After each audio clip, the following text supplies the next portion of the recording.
윤석열 대통령 당선인은 싱하이밍 주한 중국 대사를 만나 한중 관계가 더 발전할 것으로 확신한다고 밝혔습니다. 기시다 일본 총리와의 전화 통화에서는 한일 양국이 힘을 모아야 할 미래 과제가 많은 만큼 함께 협력해 나가자고 당부했습니다.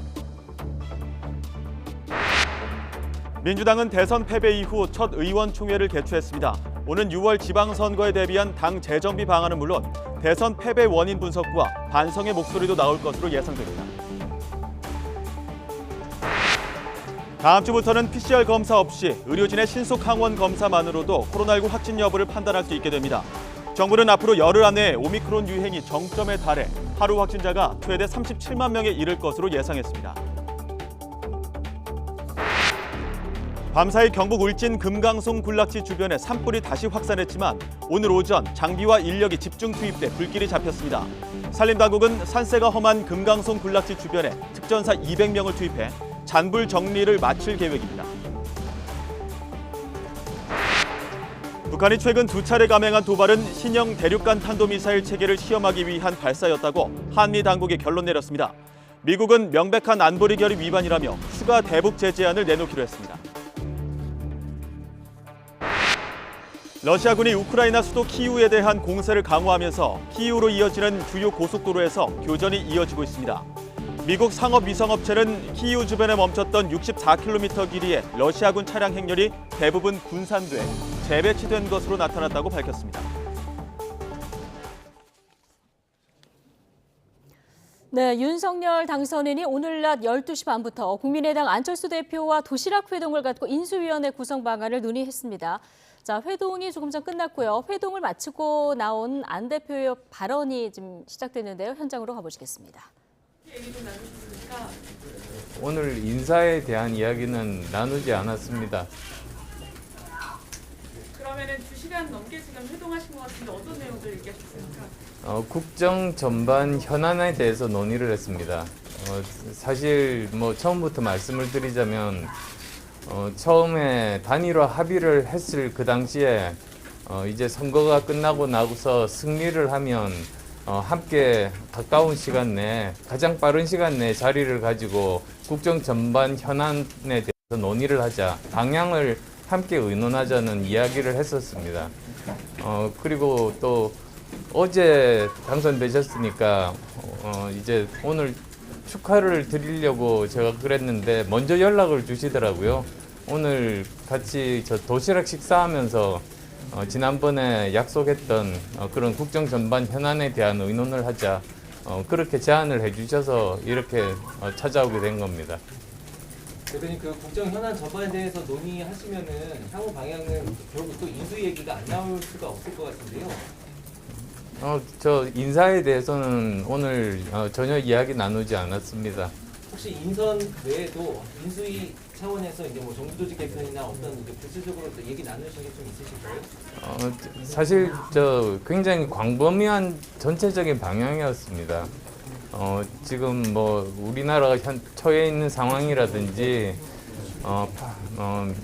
우리나라 현재 복원해야 될 그런 민주주의에 대한 부분들이라든지 또는 경제 문제, 그리고 데이터 산업, 이런 부분들 포함해서 아마 거의 전반에 대해서 거의 모든 분야에 대해서 서로 의견 교환을 했습니다. 그리고 굉장히 많은 부분의 일치들을 봤습니다. 오늘 직접 대화는 안 하셨더라도 지금 인수위원장 후보로 유력하게 거론이 되고 계신데 거기에 대해서는 좀 어떤 입장이신지 여쭙고 싶습니다. 제가 아직 거기에 대해서는 이야기를 나눠보지 않았기 때문에 뭐라고 말씀드리기는 힘듭니다. 저희 다음 일정으로 이제 이동해 보도록 하겠습니다. 수고하셨습니다. 오늘 의견 일치하셨다는 부분에 대해서 좀. 네, 자, 회동을 마치고 나온 안철수 대표의 발언을 듣고 오셨습니다. 인사에 대해서 어떤 구체적인 이야기는 없었고 국정 전반적인 현안에 대해서 논의를 했다. 단일화를 합의했을 때 빠른 시일 내 국정 방향을 논의하기로 약속을 했고 굉장히 광범위한 전체적인 방향으로 이야기를 나눴다. 이 정도까지 얘기를 들을 수 있었습니다. 앞으로 오늘 첫 만남이니까요. 구체적인 얘기들이 또 이후 만남에서 또 이어질 그런 상황일 것 같습니다. 지금 뭐 속보도 한 가지 들어왔습니다. 윤석열 당선인 오늘 굉장히 바쁜 일정을 보내고 있는데요. 뭐 외교 일정도 굉장히 바쁩니다. 크리스토퍼 델 코서 주한 미국 대사 대리를 접견했습니다. 2시 반에 접견을 했고요. 뭐 여러 가지 이야기들이 좀 오간 것 같는데요. 한국과 미국 걸맞는 관계, 동맹 관계의 자리를 잡아야 된다. 뭐 이런 얘기가 있었던 것 같습니다. 앞서 저희가 이제 김은혜 당선인 대변인의 브리핑도 듣고 오셨는데 뭐 1분 단위의 일정이 이어지고 있다. 자, 이런 얘기도 들어볼 수 있었습니다. 오늘 그 윤석열, 안철수 도시락 회동 관련한 얘기가 더 들어오면 자, 이건 전해드리도록 하겠습니다. 자, 이렇게 윤석열 당선인의 행보 굉장히 분주한 이런 상황인데요. 자, 인수위 구성도 속도를 내는 모습입니다. 윤석열 정부의 첫 단추인 대통령직 인수위 어떤 청사진을 그리게 될까요? 반면 민주당은 비대위 체제로 전환해서 6월 지방선거를 치르게 됐습니다. 박수영 국민의힘 의원 그리고 김영주 전 민주당 의원과 주요 내용 짚어보겠습니다. 두 분 어서 오십시오. 네, 안녕하세요. 예, 조금 전에 이제 안철수 대표 모습도 보고 오셨는데, 자 먼저 박수영 의원님, 네. 뭐 여기저기 지금 우리 회사도 마찬가지입니다. 확진자가 많아서 이상한 일도 아닌데 이준석 대표 지금 신속항원 검사에서 양성이 나온 거죠? 그렇습니다. 예. 네, 네. 그래서 필살 검사 결과 기다리고 거고요. 있는데 원래 이제 하시기로 했다가 네. 같이 만났던 세 분 중에 한 분, 이준석 대표가 양성이 나오니까 두 분이 이제 약속 취소했다가 음성 나오신 다음에 다시 도시락 네. 배동으로 바꾼 이런 지금 상황입니다. 예, 박 의원님께서는 괜찮으신 거죠? 저는 뭐 아직 괜찮습니다. 예, 알겠습니다. 다음 주 월요일부터는 이 신속항원 검사에서 양성이 나와도 확진 판정 기준으로 쓴다는 거, 이거 정보 차원에서 좀 알려드리고요. 자, 오늘 만남이 취소될 뻔하다가 그래도 두 분이 이제 음성이 나오면서 만남이 성사가 됐습니다. 앞서 이제 안철수 대표가 앞으로 이제 굉장히 광범위한 전체적인 방향으로 오늘은 이야기를 나눴고 앞으로 구체적으로 얘기를 하겠다 했는데 공동정부 이거 어떤 방향으로 가는 게 맞다고 보십니까? 우선 뭐 공동정부라고 하는 기본 틀은 유지합니다만은 네. 어쨌든 인수위를 통해서 그동안에 국민의힘에서 국민들께 약속한 여러 가지 공약 사항이 있을 텐데 인수위 역할 중에 하나는 너무 지나치게 무리한 공약이라든지 이런 부분들 좀 정리하는 부분도 있거든요. 또 네. 국민들도 알고 계세요. 상호 경쟁을 하다 보니까 이제 그렇기 때문에 공동정부라 하더라도 우선은 이 윤석열 당선자와 국민의힘이 낸 공약 전반에 대한 재점검을 통하고 예. 그 공약을 논의하면서 말하자면 안철수 전 후보와의 말하자면 논의를 가져가는 그런 수순이 되지 않을까. 그런 측면에서 지금 예를 들면 인수위원장을 단순히 안철수 말하자면 후보가 바로 맞는 것에 대한 우려도 있는 게 사실인 거고 또 김병준 위원장을 예. 얘기하는 것도 우선 국민의힘 중심의 어떤 전체 국정 방향과 예. 함께 안철수 후보의 국민의당의 공약을 곁들이는 특히 뭐 과학기술 정책에 대해서는 주요하게 안철수 후보가 제시한 공약을 거의 받더라도 다른 공약 부분을 아무래도 국민의힘 중심으로 가져가는 그런 모양새가 될 가능성이 많고 네. 또한 상당히 청와대라든지 여가부라든지 어떤 슬림화하는 또 폐지하거나 그런 부분을 중심으로 그 부분에 대해서는 별다른 논의가 없을 수 있기 때문에 네. 공동정부도 그렇게 어렵지는 않을 것 같다는 생각이 듭니다. 네, 후보 시절에 양당의 공약이 있었기 때문에 이것부터 이제 점검하면서 좁혀 나가야 될 텐데 인수위원장 말씀하신 대로 화물평이 계속 오르고 있습니다. 이 가능성은 몇 %나 되는 겁니까? 안철수 후보가 될 가능성? 네. 저는 글쎄 뭐 지나가봐야 알겠고 어차피 당선인께서 결심하셔야 될 사항이지만은 그렇게 높지는 않지 않겠느냐. 왜냐하면 과거 경험으로 볼 때 인수위원장을 맡으셨던 분이 네. 총리로 간 경우가 없습니다. 박근혜 대통령 때 이제 김용준 당시 헌법재판소장님이 인수위원장 맡으셨는데 그만두시고 예. 그런데 총리로 인준을 했다가 국회에서 또 낙마를 하는 경우가 있었습니다. 예. 그 빼고 나머지는 인수위원장께서 총리로 가신 뭐 지명된 경우조차 없었기 때문에 예. 아마 그 생각을 많이 하시게 되지 않겠느냐 이런 뭐 개인적인 생각입니다만은 예. 예. 그럼 인수위원장직을 맡지 않고 그냥 곧바로 지금 책임 총리의 임명될 가능성이 크다 이렇게 보시는 것 같은데요. 뭐 총리도 가능할 것이고요. 예. 뭐 경기지사 자리도 있고 하기 때문에 본인이 이제 판단하셔야 될 사항인데 예. 총리는 이제 국정 전반을 다루게 되고 또 대선 후보였다는 위상에 걸맞는 부분은 있는데 구체적인 이제 집행 업무까지 다 해보려면은 경기도지사도 이재명 후보의 경우에서 본 것처럼 국정 전반 작은 대한민국이기 때문에 그걸 더 선호할 수도 있지 않겠느냐. 본인의 네. 선호가 중요할 거라고 생각합니다. 안철수 대표가 이제 여러 가지 중에서 검토를 하셔야 될 텐데 국민의힘 내부의 의원들 의견은 대체적으로 어떻습니까? 저희는 뭐 당선인과 두 분 사이에 결정할 일이지 예. 의원들이 끼어들어서 이래라 저래라 할 수 있는 상황은 아니라고 지금 보고 네. 의원들이 전부 발언을 자제하고 있는 상황입니다. 아, 그렇군요. 자, 그런데 안철수 대표가 만약에 총리로 지명된다고 하면 인준이 필요한 이런 상황이라서요. 아마 이게 민주당과 첫 협치 시험대가 될 수도 있을 것 같은데요.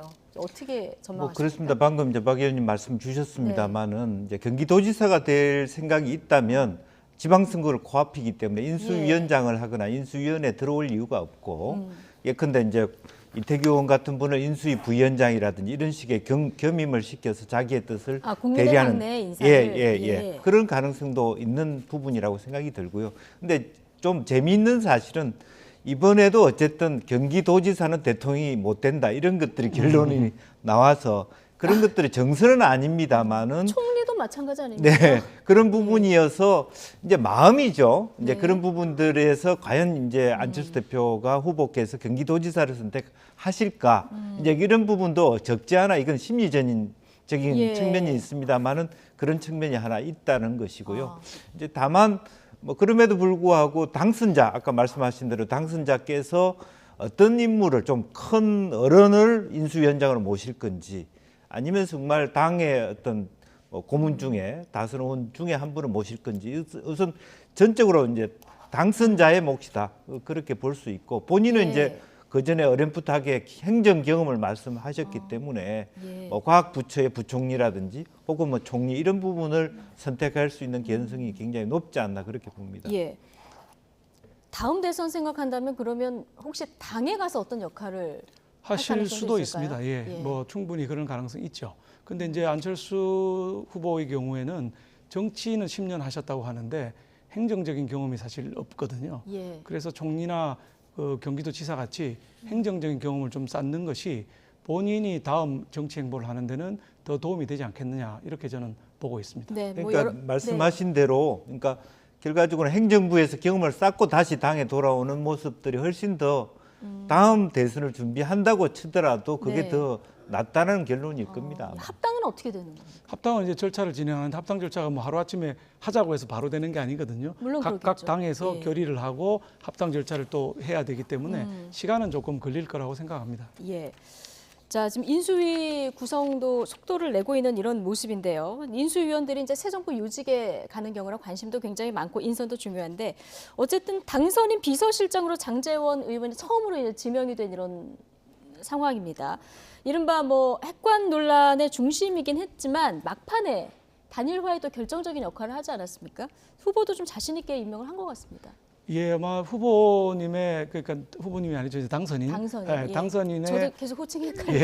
예. 인사 스타일이 나타난 거 아니냐 이렇게 생각을 합니다. 즉 친하다, 측근이다 해서 임명하는 것이 아니고 일정한 성과를 낸 분을 중용하시는 게 아니냐. 장제원 의원 같은 경우는 이제 실장으로 임명되기 전에 방금 언급하신 것처럼 단일화 여기에 크게 기여를 했다 이거거든요. 그러니까 성과를 있는 사람을 중심으로 임명을 네. 하신다 이렇게 보여지고 또 이제 앞으로도 계속 강조하신 게 시스템에 의한 거, 공직 경험 뭐 이런 거 예. 많이 강조하셨기 때문에 그런 분들이 많이 중용되지 않겠나 하는 예상을 해볼 수 있겠습니다. 예.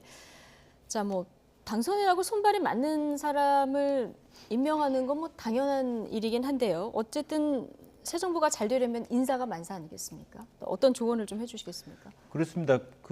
우선은 뭐 지금 이제 비서실장 같은 경우는 후보하고 가장 편안하게 맞아야 되니까 그런 분들이 필요한 거고요. 실제적으로는 이제 뭐 인수위의 구성에 있어서도 초당파적인 구성을 하는 것이 앞으로 좋을 것 같다라는 생각이 들고 다만 그동안 우리 정치 문화가 이 당에서 저 당으로 가서 인수위에 들어가면 마치 배신하듯이 그렇게 느껴지기 때문에 손을 이렇게 오라고 하더라도 맞잡아주기 참 쉽지 않은 정치 문화입니다. 당분간. 그렇기 때문에 오히려 정책 연대를 통해서 자연스럽게 그런 것들이 교감이 오갈 수 있도록 그런 것들이 필요할 것 같고요.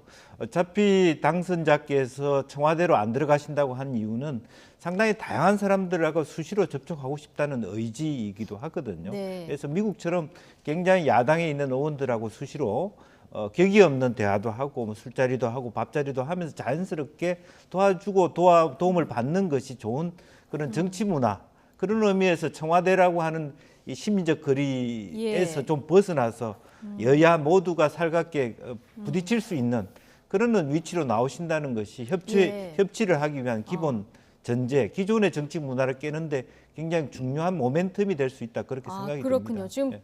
김영주 의원님께서 말씀해 주셨기 때문에 이 얘기 빨리 해보겠습니다. 그러니까 대통령 집무실, 광화문 이전 공약 기존에도 나왔는데 이번에는 정말 실현될까 관심입니다. 당선인의 또 공약이기도 했는데 관련 얘기 듣고 오시죠. 청와대를 뭐 지금 현재 저희 청와대에서 광화문으로 옮긴다는 얘기는 내가 보기에 그냥 명분상의 얘기는 할 수 있지만 그게 국가 운영에 그렇게 가장 중요한 과제라고 생각하지 않아요. 그거는 뭐 앞으로 천천히 해결할 수 있는 과제이기 때문에 일단 약속을 했기 때문에 어떻게 앞으로 진행될지는 모르겠으나 일단 지금 인수위가 발족하고 대통령이 취임하는 과정에서 다른 여러 가지 시급한 사항도 많은 있는데 지금 그 청와대 자체가 무슨 옮기는 그 자체가 이렇게 현재로서 이렇게 1차적인 과제가 아니라고 봅니다. 청와대 개혁 TF 를 팀장이 실무적으로 일하는 걸로. 그래서 어떻게 집무실부터 시작해서 그다음에 청와대의 어떤 그런 구성도를 어떻게 할 것인가에 대한. 청와대 개혁 TF에서 광화문 대통령 준비도 같이 하는 건가요? 광화문 대통령 준비. 광화문 집무실이나 이런 것들. 그렇습니다. 광화문 집무실 이전 관련해서 경호나 뭐 비용 문제나 이런 것들. 그거는 이제 청와대 개혁 TF에서 모든 걸 총괄하겠습니다. 지금 제가 말씀드릴 게 없습니다. 네, 이 집무실 이전 포함해서 청와대 관련한 문제는 청와대 개혁 TF에서 논의한다. 장제원 의원의 얘기 듣고 오셨는데 일단 김종인 위원장 같은 경우는 뭐 이거 그렇게 시급한 사안은 아니다 이런 얘기를 들을 수 있었습니다. 그렇지만 앞서 말씀하신 대로 소통을 하려면 이제 물리적 거리가 중요하기 때문에 굉장히 상징적인 의미가 있다는 말씀 해주지 않으셨습니까? 어떻습니까? 이게 전임 정부에서, 그러니까 그 문재인 정부에서도 얘기가 나오고 그 전에도 뭐 얘기는 계속 나왔습니다만은 힘들었었거든요. 예, 이제 두 가지 문제 때문에 문재인 대통령께서 안 하셨죠. 하나는 네. 경호실에서 강하게 반대를 했습니다. 사실 경호에 어려움이 있는 건 네. 사실이고요. 옆에 주변에 더 높은 빌딩들이 더 많이 있습니다. 근데 지금 총리실이 9층에 있는데 예를 들어 9층으로 들어가시게 되면 다른 빌딩에서 보면 다 보이는 지금 구조로 돼 있거든요. 그래서 어려운 점이 있었고 두 번째가 이제 안보 문제인데 청와대에는 지하 벙커라 그래서 NSC 안보가 들어가 있습니다. 근데 NSC가 지금 없거든요. 저 정부 청사에는 만약에 북한의 공격 이런 게 있을 경우에 지하 벙커 시설이 필요한데 또 통신도 안보 통신은 지금 우리가 쓰는 핸드폰 통화 이런 거하고 다른 통신망이 구축이 돼 있거든요. 그런 것들을 다 옮겨야 되는 또는 이 기존에 청와대에 있는 벙커를 그대로 쓰고 이렇게 해야 되는 좀 어려운 점이 있는 건 사실이나 당선인의 의지가 강력하십니다. 그래서 아마 우리가 광화문 시대를 볼 수 있지 않겠나. 경호 문제는 저는 없다고 봅니다. 왜냐하면은 그 미국에 가보시면 백악관이 헬기에서 대통령 내리는 것도 저도 봤는데 관광객들이 전부 둘러싸서 구경하고 있어요. 잔디밭에 내리는 거를. 그 정도로 하기 때문에 이게 시스템에 의한 스마트 경호를 해야지 지금처럼 철통 방어 이런 식의 그 경호는 시대에 맞지 않는다고 보고 있습니다. 다만 이제 NSC 문제가 조금 염려가 되는데 방법을 찾아야 되겠죠. 네, 이런 문제도 아마 다 고려를 하다가 기존에도 안 되지 않았을까 싶은데 이제 경호보다는 안보 문제가 조금 걸린다 마지막까지. 뭐 이것까지 해결하고도 광화문으로 나올 만한 그런 어떤 실익이 있습니까? 우선은 뭐 청와대 식구들을 좀 줄여야 되겠고요. 그것은 이미 당선자가 얘기를 이미 언급한 바가 있습니다. 너무 많습니다. 원래 한 40명이 출발해가지고 지금 400명이 넘는 식구들이 되는데 그렇게 많은 식구가 필요한가에 대한 문제. 실제로 광화문 시대를 하기 위해서도 그 정도의 인구가 저 건물 안에 들어가기 어렵습니다. 그렇기 때문에 과감한 뭐 수석 보좌관 이런 것들 다 없애고 굉장히 단촐한 청와대를 꾸리겠다는 의지가 있는 것 같고 실제로 예. 그렇지 되지 않으면 옮겨갈 수도 없는 상황입니다. 그렇죠. 이제 그런 부분이고요. 다만 이제 대통령이 되시면 헬기를 타고 이동하거나 NSC를 하는 것은 아마 불가피하게 기존의 청와대 시설을 활용할 수 있는 비상시에는 그런 것을 그대로 두시고 실제적으로 직무와 사람들과 만나고 의존하는 것들만 떼어와서 하고 다만 이제 그 안에 관주를 사용하지 않는다면 주변에 조금 뭐 어떤 뭐 지금 현재 외교부를 쓰고 있는 정부 청사 주변에 조금 안전된 부분 지역이라든지 오늘 뭐 예. 일부 어떤 분은 뭐 용산 같은데 이게 미군 기지가 끝나고 난데 그 가도 되지 않느냐 하는 거고요. 또 그 동안에 많이 이제 그 반대했던 이유는 이제 출퇴근을 만약 하실 경우에 네. 교통에 뭐 장애가 된다라고 하는데 이것은 문화가 바뀌면 국민들이 그걸 뭐 싫어할 그럴 일이 없습니다. 외국에 그런 사례도 많이 봤고요. 그런 예. 것들은 그냥 하나의 관광 요깃거리가 될 수 있고 대통령이 오시는데 한 5분, 10분 정도 트래픽을 좀 잡아주는 형태가 될 텐데 그런 것은 국민들이 감내하지 않을까라는 생각이고 실제적으로 지금 현재 만약에 청와대가 이 동안에 그런 얘기를 했어요. 네. 보좌관들이나 대통령은 뜨내기고 진짜 주인은 경호실이다. 그러니까 경호실 말을 듣기 시작하면 못 옮기게 될 겁니다. 그래서 아마 지금 현재 당선인도 가급적이면 예.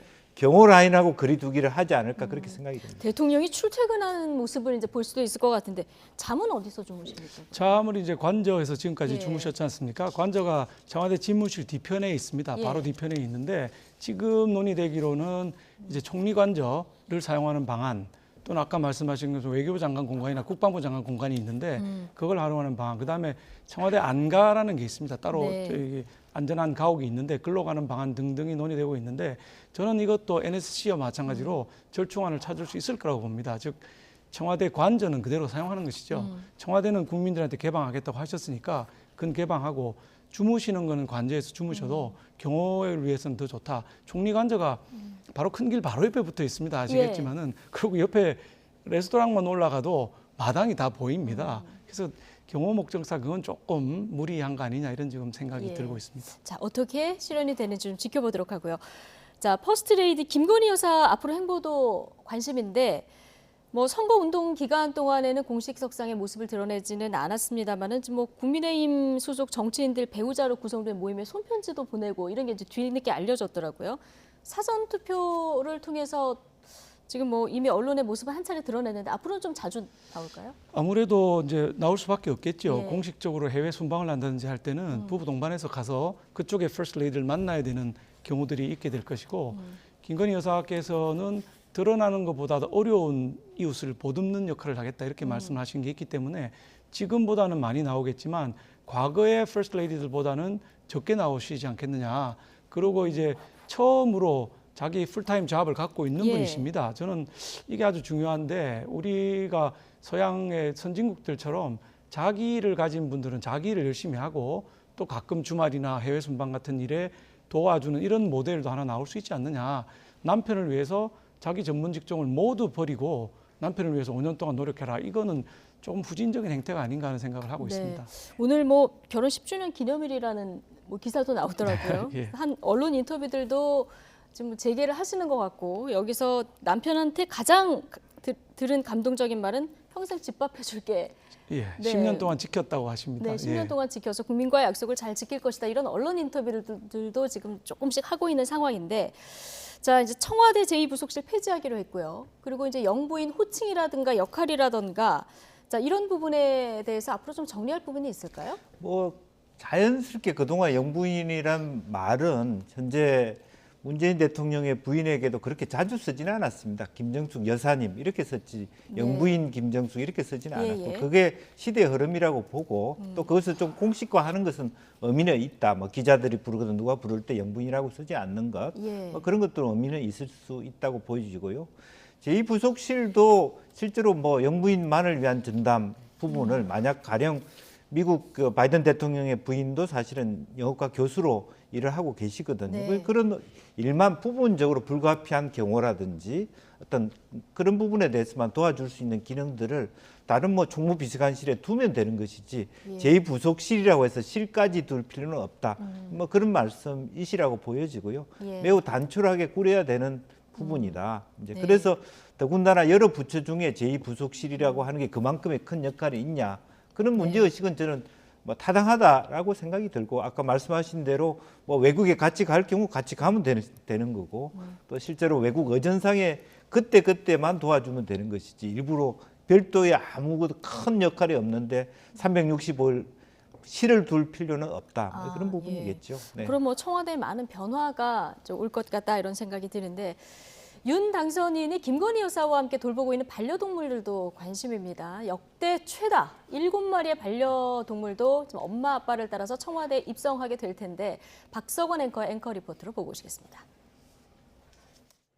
네, 윤석열 대통령 당선인의 당선과 함께 윤 당선인의 퍼스트 패치들도 눈길을 끌고 있죠. 무려 7마리, 역대 가장 많은 대통령 반려동물이 될 텐데요.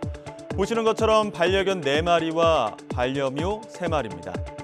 먼저 가장 많이 알려진 반려동물은 첫째 토리죠. 윤 당선인이 2012년 유기견 보호단체로부터 입양한 토리. 교통사고로 뒷다리를 심하게 다쳐 안락사 권유까지 받았다고 하는데요. 윤 당선인은 토리를 마치 딸처럼 지극정성으로 살폈고 17차례 수술을 거쳐 지금의 건강한 모습을 되찾을 수 있었다고 합니다. 특히 현재 문재인 대통령과 청와대에 있는 반려견의 이름도 토리죠. 유기견 출신의 이름까지 같아서 윤 당선인의 토리는 2대 토리가 되는 겁니다. 또 다리를 벌리고 있는 모습이나 누워있는 모습까지 윤 당선인과 가장 닮았다는 둘째 반려견 마리, 그리고 서울역에서 구조돼 윤 당선인이 입양한 반려묘 나비와 동생들 노랑이, 나래, 악갱이, 써니까지 있죠. 윤 당선인은 이 아이들을 생각하면 웃음이 난다며 각별한 애정을 드러냈습니다.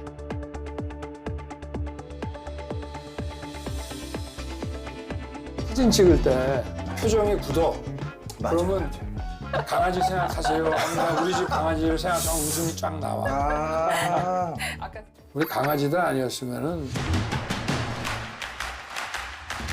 지난 한 10년 가까운 세월을 내가 얘들 아니면 어떻게 내가 이렇게 잘 버텨왔겠나 싶을 정도로 내 휴대폰 사진첩에는 우리 집 강아지 사진밖에 없어요.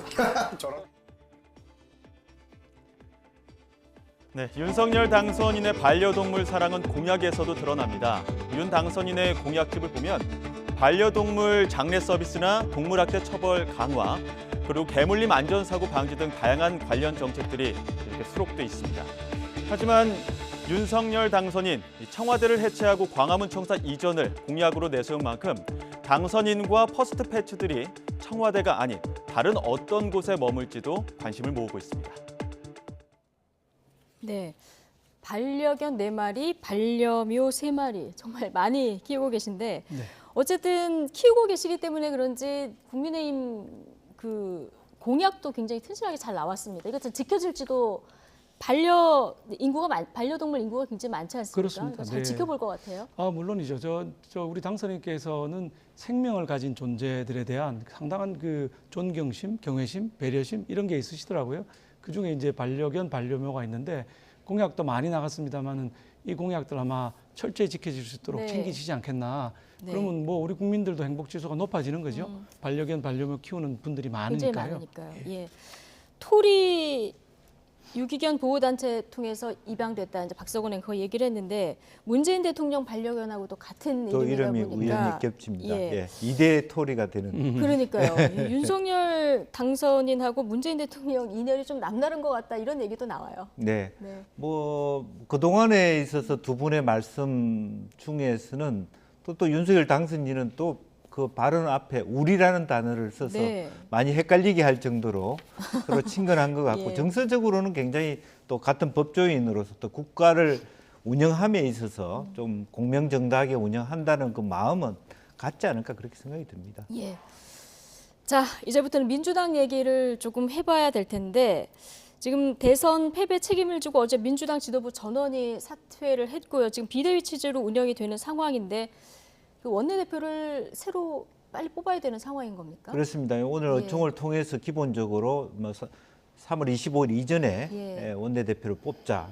그동안에는 윤호중 현재 원내대표가 비대위원장을 하면서 겸직을 하고 그래야만 지금 이제 뭐 정말 6월 바로 대통령 취임하시고 바로 뭐 한 달 이내에 치러지는 그렇죠. 지방선거이기 때문에 지방선거까지 굉장히 힘들어지면 굉장히 민주당으로서 굉장히 어렵다는 판단에 네. 조속하게 뭐 반성하고 평가할 건 평가하겠습니다만은 지방선거 체제를 빨리 발족하기 위해서 4월 중순 되면은 지방선거 출마자들을 위한 경선과 공천이 이루어져야 되거든요. 바로네요. 그래서 굉장히 예. 빨리 발빠르게 움직여야 되는 시점입니다. 예, 오늘 비대위 체제에서 첫 의총이 열리니까 여기에서 이제 선거에 대한 평가가 있을 테고요. 빨리 이제 쇄신을 해야 된다 말씀을 해주셨는데, 자, 선거에서 석패한 이재명 전 후보의 앞으로 정치 행보에 대한 관측도 다양합니다. 정치권 얘기 잠시 듣고 오시죠.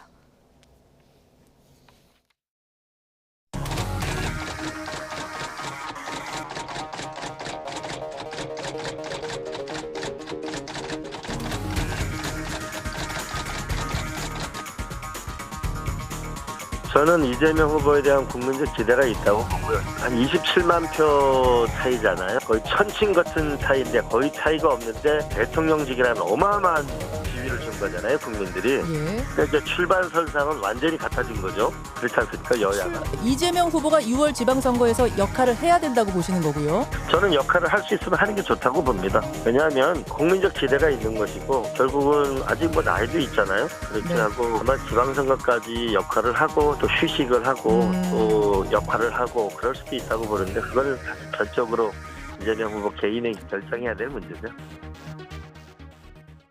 네, 자, 이재명 전 후보 정권 교체 여론이 굉장히 높은 상황에서 0.73% 차로 졌기 때문에 뭐 선전했다 이런 평가도 나오고 있는 이런 상황입니다. 근데 굉장히 근소한 표차로 졌기 때문에 앞으로 이재명 후보의 정치 생명은 어떻게 될 것인가 여기에 대해서는 여러 가지 해석들이 나오는데 일단 당 3인 고문으로 임명이 된 상황이고요. 지금 이광재 더불어민주당 의원이 얘기했는데 지방선거 관련해서 역할을 했으면 좋겠다 이런 얘기가 나왔거든요. 뭐 이제 고민을 하시겠습니다만은 어떻게 보십니까? 뭐 그거는 이제 이광재 의원의 희망사항이고 민주당의 희망사항이 있을 수 있는데 솔직하게 냉정하게 보면 이번 그 지방선거는 대통령 취임하고 한 달도 안 돼서 치러지는 선거이기 때문에 소위 여당 국민의힘 후보에게 어드밴티지가 엄청나게 클 것입니다. 이재명 그 상임 고문 입장에서는 굉장히 리스크가 큰 겁니다. 굉장히 크게 질 수 있는 수도권에서 솔직하게 얘기하면 그런 선거에 대통령 후보로서 계속 그 일을 해왔고 또 지는 선거가 될까 물론 이길 수 있는 선거도 가능성도 있습니다만 만약에 뭐 인수위 과정에서도 여러 가지 뭐 과거에 또 뭐 오렌지 이런 발언해가지고 인수위 때부터 여러 가지 발언이 있었던 그런 과거의 추억도 있습니다만 큰 결정적인 실수를 하지 않는 한 실수가 있을 수도 없는 허니문 기간입니다만 그렇게 본다라면 이재명 상임 고문이 지방선거까지 책임져야 되느냐 저는 그렇게까지는 생각이 안 들고 본인이 그래 당을 위해서 책임지겠다 하시면 뭐 어쩔 수 없지만 그런 것은 좀 열어놔야 될 부분이 있다. 아직까지는 정권에 좀 힘을 실어주는 초창기에는 그런 여론이 있기 때문에 좀 부담이 될 수 있다 이런 아니 말씀이신가요? 뭐 정권에 힘을 실어주고 안 실어주고가 아니라 선거의 참패의 가능성이 오히려 높은 선거일 수도 있다. 민주당에서는 이기면 큰 공인데 확률적으로 봤을 때 대통령 취임 한 달 이내에 치러지는 지방선거에서 민주당이 대승을 할 수 있는 가능성이 얼마나 높겠냐. 그건 비이성적이라고 저는 솔직하게 봅니다. 얼마나 많이 방어를 잘해서 뭐 절반가량이라도 한다 그러면 큰 역할은 있을 수 있겠습니다만 길게 보면 이재명 후보 개인적으로 다음 대선을 생각한다면 조금 쉬어가는 그리고 다음 총선을 준비하는 방법도 본인에게는 뭐 더 그런 고려도 높게 주변에서 제안이 들어오지 않을까 그렇게 생각이 듭니다. 그렇군요. 뭐 지금 인수위 과정에서 큰 실수가 없다면은 지금의 분위기가 이어질 거기 때문에 이게 좋은 수는 아니다 이렇게 얘기를 해주셨는데 국민의힘도 지방선거 이제 바로 준비를 하셔야 되잖아요. 네, 그렇습니다. 자 이번에 윤석열 후보가 이기긴 했습니다만은 20대 여성 표심이 이제 대거 이탈한 것으로 이렇게 분석이 되고 있는 상황이라서 이걸 돌려올 어떤 묘수나 이런 정책들이 좀 고민 있을 것 같습니다. 뭐 정책은 이제 우리가 인수위 만들어서 좋은 정책을 많이 내놔야 되겠지만은 20대 여성표가 대거 이탈했느냐 그 부분은 또 사실 그런 건 아닌 것 같더라고요. 출구조사 결과는 이제 출구조사 결과를 보면 나오겠죠? 지난번 그 보궐선거, 예. 보궐선거 때에 비해서 한 10%포인트 정도 빠진 걸로 나와 네. 있습니다만 전체적으로 보면 그때는 그 박원순 오거돈이라고 하는 권력형 성범죄에 대해 분노했던 지점이 있었기 때문에 예. 조금 더 득표율이 높아진 거 아닌가. 그래서 지금 한 10% 정도 포인트 빠진 거는 있을 수 있는 일이다. 이렇게 보는 측면이 있습니다. 예. 분석을 좀 더 보수적으로 해야 앞으로 선거에서 잘 대비할 수 있는 거 아니겠습니까? 우리는 뭐 남성, 여성, 20대 예. 남녀를 이렇게 갈라치기 하기보다는 예. 20대 청년들을 위한 전반적인 정책들이 실은 부동산 문제와 일자리 문제에서 비롯된다고 보기 때문에 예. 그런 실질적인 정책들을 계속 내놔야지 말로만 하는 갈라치기 정책 해가지고는 승산이 없다 이렇게 보고 있습니다. 예, 알겠습니다. 실질적으로 도움이 되는 정책들이 얼마나 뒷받침되는지 이걸 좀 지켜보도록 하겠습니다. 박수영 국민의힘 의원, 김영주 전 민주당 의원 두 분과 함께했습니다. 오늘 고맙습니다.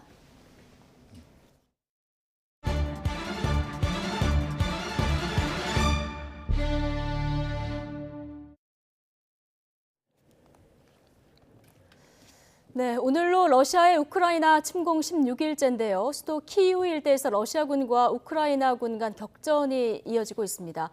전황이 격해지는 가운데 사선을 넘는 우리 교민들의 탈출 행렬도 계속되고 있습니다. 폴란드 국경 도시에 나가 있는 특파원 연결하겠습니다. 양동훈 특파원. 네, 우크라이나 폴란드 국경 도시 프셰미실에 나와 있습니다. 예, 자 러시아와 우크라이나가 외무장관 회담을 가졌지만 별다른 성과가 없다 이렇게 전해지고 있습니다. 지금 격전은 계속되고 있다고요. 네, 우크라이나 수도 키이우 북동부 외곽에서 치열한 전투가 계속 이어지고 있습니다. 러시아군 전차가 폭발물 공격을 받는 장면이나 러시아군 헬기가 포격을 퍼부는 장면 등도 공개됐는데요. 또 키이우를 향하는 길목에 있는 북부 도시 체르니우에는 러시아군이 며칠째 폭격을 가하며 민간인 피해도 계속 커지고 있는 상황입니다. 교전이 치열하게 반복되는 가운데 비탈리 클리치코 키이우 시장은 결사항전 의지를 다졌습니다. Ми готуємося, щоб дати відсіч агресору, який рветься до серця нашої держави. 러시아군이 연일 공격을 이어가고 있는 제2도시 하르키우에는 원자력 연구소 건물이 폭격을 받아 불에 탔습니다. 무사히 화재가 진압됐지만 자포리아 원전에 이은 또 다른 방사능 누출 위기에 가슴을 쓸어내려야 했습니다. 앞서 러시아와 우크라이나 외무부 장관이 터키 안탈리아에서 만나 회담을 개최했지만 별다른 성과는 없었습니다. 우크라이나 측은 러시아가 휴전이 아니라 사실상 항복을 요구하고 있다고 비판했습니다. 러시아 측은 대화를 계속할 준비가 돼 있다고 밝혔고 또 푸틴 러시아 대통령이 젤렌스키 우크라이나 대통령을 만날 회동을 거부하지 않을 것이라고 밝혔습니다. 두 외무부 장관은 국제원자력기구 IAEA 사무총장과도 회담을 가졌는데요. 다만 IAEA가 제안했던 3자 회담은 이뤄지지 않았고 두 장관이 각각 IAEA 측을 만났습니다. 자, 유럽연합 EU 정상회의도 열렸었는데 우크라이나의 EU 신속 가입은 지금 사실상 거부가 된 것 같고요. 대신에 인도적 지원 그리고 러시아 제재를 진행하기로 했다고요. 네, EU 21개 회원국 정상들이 프랑스 베르사유궁에 모였는데요. 우크라이나 전쟁 관련 대응 방안을 논의했습니다. 외신에 따르면 특별 절차를 통해 EU 가입을 즉시 승인해달라는 우크라이나 젤렌스키 대통령의 제안은 사실상 거부된 거로 보입니다. EU 가입 절차가 오래 걸리는 데다 가입 협상을 개시하기 위해서 27개 회원국 전체가 동의해야 돼서 사실상 승인이 어렵다는 이유 때문입니다. 대신에 우크라이나와 유대를 강화하고 인도적 지원을 강화해야 한다는 겁니다. L'adhésion de l'Ukraine à l'Union européenne, ça n'est pas pour demain. La solidarité qu'on doit à l'Ukraine, c'est la question de l'Olivier, c'est une solidarité d'urgence, militaire et humanitaire. 네, 공개된 성명서 초안에는 러시아에 대한 제재를 이행한다는 내용과 함께 침공을 도운 벨라루스에도 추가적인 조치를 할 수 있다는 내용도 담겼습니다. EU 이외에도 각국에서 사태 해결을 위한 논의와 노력들이 계속되고 있습니다. 카멀라 해리스 미국 부통령은 러시아의 침공으로 탈출하거나 집을 잃은 우크라이나 국민들을 위해서 인도적 지원을 추가한다고 밝혔습니다. UN 세계 식량 계획 WFP를 통해 식량 등을 지원할 방침인데요. 지원 규모는 총 5,300만 달러, 우리 돈으로는 651억 원어치에 달합니다. 올라프 슐츠 독일 총리와 에마뉘엘 마크롱 프랑스 대통령은 블라디미르 푸틴 대통령과의 통화에서 휴전과 협상을 촉구했습니다. 지금 탈출 행렬도 계속되고 있는데 우크라이나 수도 키우에서 탈출한 교민 YTN 취재진이 단독 인터뷰를 했습니다. 어떤 얘기들 하십니까? 네, 폴란드 도로비초크에 있는 국경 검문소로 입국한 정재근 씨 가족입니다. 정 씨 가족은 우크라이나 수도 키우에서 서쪽에 있는 도시 르비우를 거쳐 폴란드로 대피했습니다. 키우에 수십 년 살아왔지만 매일 포성이 들리고 집 근처까지도 포탄이 떨어지자 대피를 결심했습니다. 정 씨 어머니는 우크라이나인인데요. 정 씨는 우리 군 복무도 마친 바 있습니다. 정 씨가 하는 이야기를 직접 들어보겠습니다. 포탄 같은 거 옆에 떨어지 위험 상태 시작했을 때 전에 후에 바로 일부적으로 갔습니다. 우크라이나 내부 경계도 삼엄해지면서 대피하는 길도 평소보다 훨씬 힘이 들었습니다. 두 남동생과 어머니의 거동이 불편한 80대 할머니까지 모시고 힘들게 탈출에 성공했습니다. 온 가족이 대피하는 와중에 정 씨 아버지는 시민들을 좀 더 돕기 위해 우크라이나에 남아있기로 했습니다. 아버지는 지금 서쪽에서 계십니다. 서쪽에서 우크라이나 사람들한테 도와주려고 남았습니다. 이외에도 아직 남아있던 우리 교민들의 탈출 행렬이 이어지고 있습니다. 르비우에 살고 있던 일가족이 정 씨와 같은 검문소로 탈출에 성공했습니다. 오늘도 코르초바 검문소로 다른 교민들이 대피를 마칠 예정인데요. 이들까지 무사히 대피할 경우 우크라이나에 남아있는 우리 교민은 20명대로 줄어들게 됩니다. 지금까지 폴란드 프셰미실에서 YTN 양동훈입니다. 북한이 최근 2차례 감행한 도발은 신형 대륙간 탄도미사일 체계를 시험하기 위한 발사였다고 한미 당국이 결론을 내렸습니다. 미국은 명백한 안보리 결의 위반이라며 추가 대북 제재안을 내놓기로 했습니다. 김선희 기자가 보도합니다. 북한은 지난달 27일과 이번 달 5일 2차례 탄도미사일을 발사했습니다. 이번에 발사한 탄도미사일의 비행거리는 약 270km, 고도는 약 560km로 탐지하였으며 한미 당국은 북한의 2차례 미사일 도발이 신형 대륙간 탄도미사일 ICBM 시스템 개발을 위한 시험이라고 결론 내렸습니다. 최대 사거리의 ICBM 발사를 앞두고 일종의 성능 시험을 했다는 겁니다. 백악관 고위 당국자는 면밀한 분석 끝에 나온 결과라며 이번 ICBM 시스템이 2020년 10월 열병식과 지난해 10월 무기 박람회 때 전시된 것이라고 설명했습니다. 일본 방위성도 북한의 최근 2차례 발사한 탄도미사일이 모두 대륙간 탄도미사일 ICBM급이었다고 발표했습니다. 북한은 이번 미사일 시험이 정찰위성 개발 시험이었다고 주장하고 있습니다. 미 국무부는 북한이 ICBM 발사를 우주 정찰 활동으로 꾸미려 했다며 명백한 유엔 안보리 결의 위반이라고 강력히 비판했습니다. It demonstrates the threat that is posed by the DPRK's illicit weapons of mass destruction program, its missile program. These are threats that really strike at peace and security within the Indo-Pacific and beyond. 미국 정부는 북한이 무기 개발에 쓰일 물자와 기술에 접근하는 것을 막기 위한 새 제재를 내놓겠다고 예고했습니다. 하지만 여전히 외교를 통해 해결할 것이고 전제 조건 없이 만날 준비가 돼 있다며 북한이 대화에 나설 것을 촉구했습니다. YTN 김선희입니다.